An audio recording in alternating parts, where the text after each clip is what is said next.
হরে কৃষ্ণ। নমস্কার বন্ধুরা, আমি আবারও চলে আসলাম একটি নতুন রেসিপি নিয়ে। এই দেখুন, এখানে আমি পনির নিয়েছি। আজকে পনির মালাইকারি বানাবো। এখানে আমি 300 গ্রাম পনির নিয়েছি।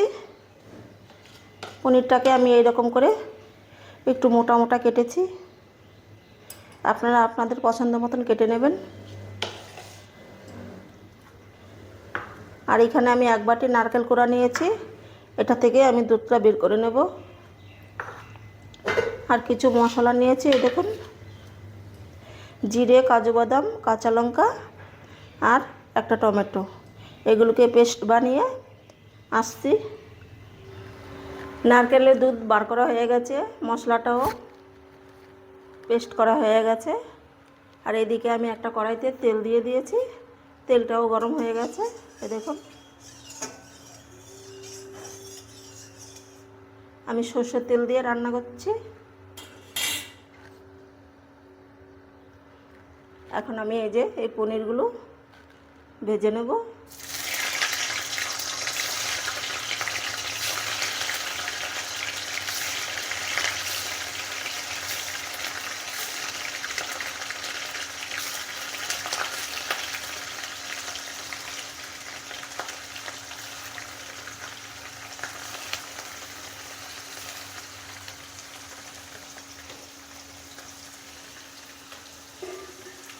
পনিরটা একটু হালকা করে ভাজবো।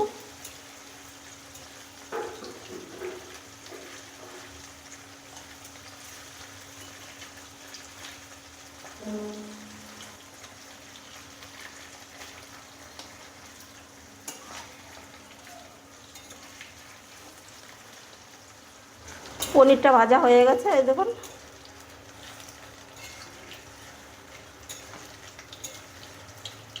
এখন আমি তুলে নেব। একটা ঝাঁঝরি নিয়েছি, ঝাঁঝরিটা দিয়ে একটু তেলটা ছেঁকে ছেঁকে তুলে নেব।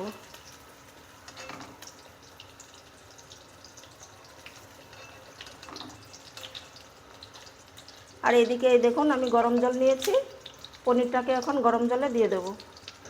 তাহলে এই পনিরটা একদম নরম মোলায়েম হবে।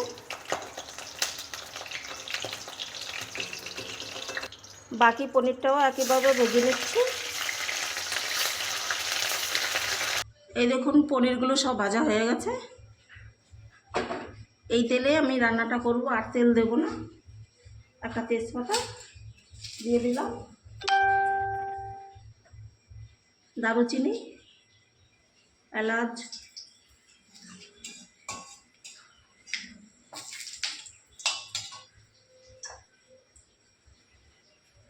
দিয়ে দেবো সাদা জিরে। মশলাটাকে একটু ভেজে নিচ্ছি।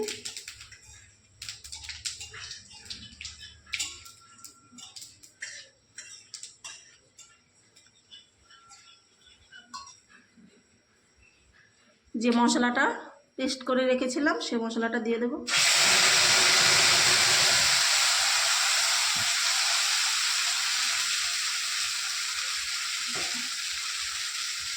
মশলার বাটি ধোয়া জলটা দিয়ে দিচ্ছি।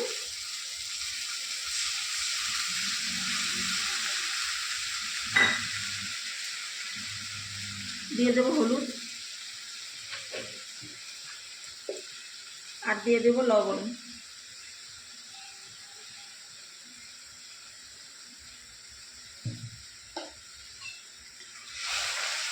এবার মশলাটাকে আমি ভালো করে কষিয়ে নিচ্ছি।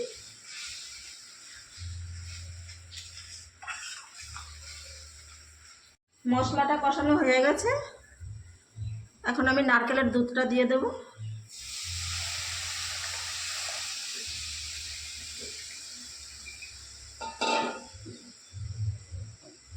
আর একটুখানি এই যে পনিরটা ভিজিয়ে রেখেছিলাম, গরম জলটা দিয়ে দেব।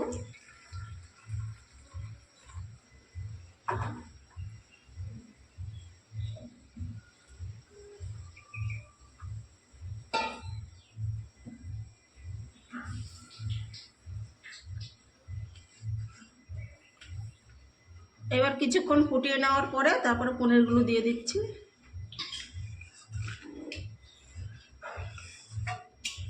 ঝোলটাকে আমি 2 মিনিটের মতন ফুটিয়ে নিয়েছি। এখন এই পনিরটাকে ছাঁকনিটা দিয়ে ছেঁকে ছেঁকে তুলে দিয়ে দেবো।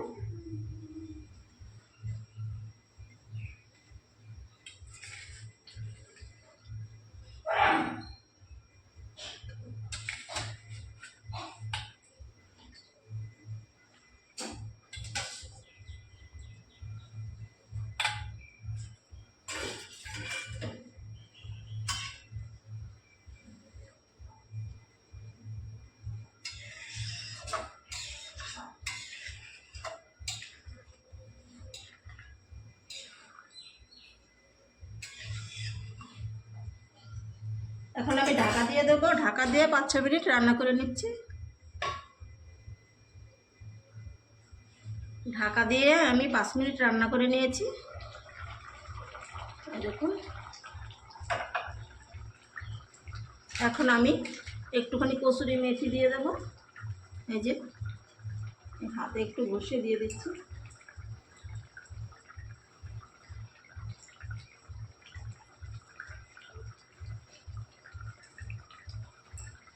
এখন গ্যাসটাকে কমিয়ে আমি 2 মিনিট ঢাকা দিয়ে রাখবো।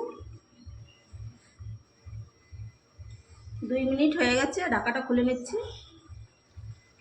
কসুরি মেথিটা দিয়ে ঢাকা দিয়ে রাখলে তাহলে সবজি রান্না করুন আর পনির রান্না করুন, তাহলে পনিরের গায়ে কসুরি মেথির গন্ধটা খুব ভালো আসে।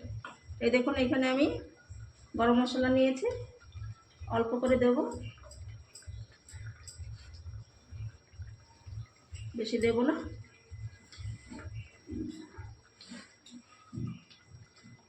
এবার আমি হয়ে গেছে, নামিয়ে ফেলবো।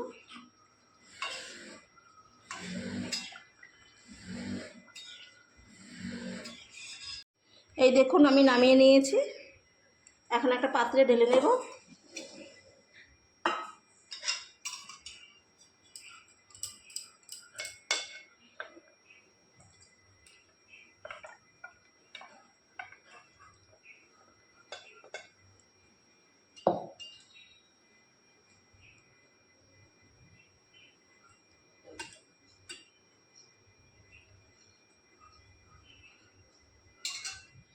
পনির মালাইকারি আমার রেডি হয়ে গেছে। আপনারাও ওইভাবে বাড়িতে বানাবেন আর খেয়ে কমেন্ট করে জানাবেন কেমন হয়েছে। ভালো লাগলে রাধারানীর চ্যানেলটিকে সাবস্ক্রাইব করে আমার পাশে থাকবেন। দেখা হবে অন্য কোনো রেসিপিতে।